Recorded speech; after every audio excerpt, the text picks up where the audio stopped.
if they believe it compromises that independence and that authority. Well, we'll ask the Fed chairman when he gets before us. Thank you. Senator Sanders.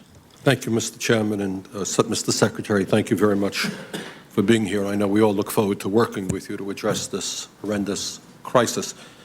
Mr. Secretary, as you well know, the American people are outraged that a small number of Wall Street executives, through their greed, their recklessness, and likely illegal behavior, have plunged us into the worst financial crisis since the Great Depression.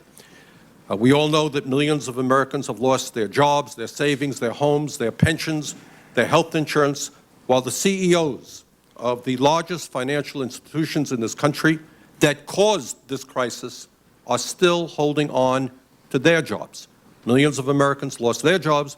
These guys who caused the crisis still have their jobs, while over a period of years they made out like bandits. Now, I don't have a lot of time, so I'd like you to, if you could, just give me a yes or no answer to the following questions. In 2006 and 2007, Lloyd Blankfein, the CEO of Goldman Sachs, was the highest paid executive on Wall Street, making over $125 million in total compensation. Due to its risky investments, Goldman Sachs now has over $168 billion in total outstanding debt. It's laid off over 10% of its workforce. Late last year, the financial situation at Goldman was so dire that the taxpayers of this country provided Goldman Sachs with a $10 billion bailout. Very simple question that I think the American people want to know.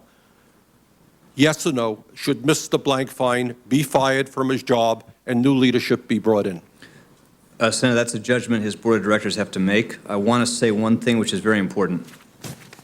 Everything we do going forward has to be judged against the impact we're going to have on the American people and the prospects for recovery.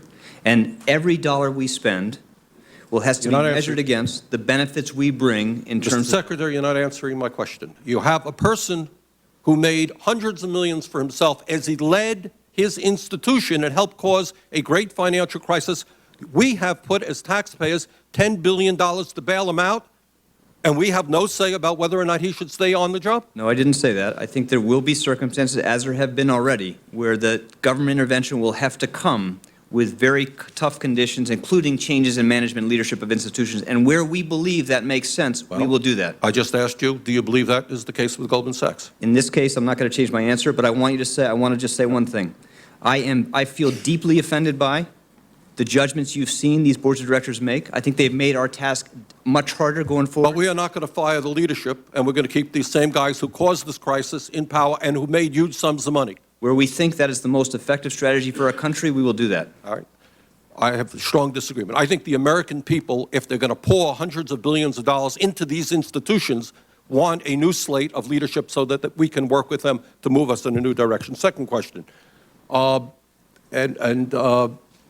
Bunning raised the issue of the Fed. I'll take it in a different direction. We all talk about the $700 billion in TARP funding that the taxpayers have put up. We don't talk too much about the $2.3 trillion of Fed loans that went out. Now, every member of this committee has engaged in huge debates on the floor of the Senate or the House over $10 million here, $50 million there. Should it go here? Should it go there? We put $2.3 trillion at risk from the Fed.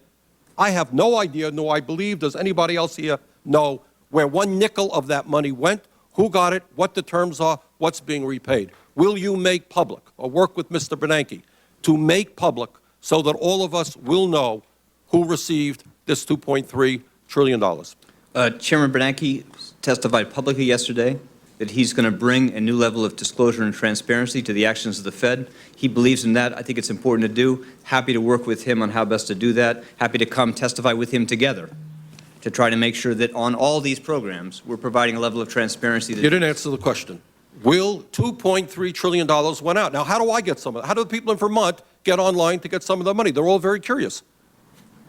Who got that money? Senator, as I said, the chairman of the Federal Reserve said yesterday that he's going to bring a new level of disclosure to those basic programs so that you'll be able to see how they're being designed and used with a greater level of detail than is apparent today. Will we know who received the money? You will know what loans were made, with what programs against, what type of assets, with what rationale, with what ultimate risk, but that's a judgment he has to make. Last question. I have talked to some economists who believe that what happened on Wall Street was not just reckless and irresponsible, that perhaps, we don't know it, at the highest level there may have been fraud, that these guys understood that they were pushing worthless paper. What will, and I know you've been on the job all of 2 weeks, so, but what is your intention in terms of undertaking a detailed investigation to possible fraud and taking criminal actions against the people who caused this crisis? My intention, Senator, is to work very closely with Mary Shapiro. This is her responsibility, the SEC's broad responsibility, and we need to make sure they have not just the resources, but the quality of talent and people necessary to bring a much more forcible, credible enforcement mechanism. And I think it's very important to do so, and I know she's committed to it too. Thank you. Thank you, Senator. Senator Enzi, and before you start, let me just try to clear up the confusion about the rules of this committee. New year, and perhaps we all need to be reminded. The rules of this committee are, at the gavel, we then have recognition of members based on seniority.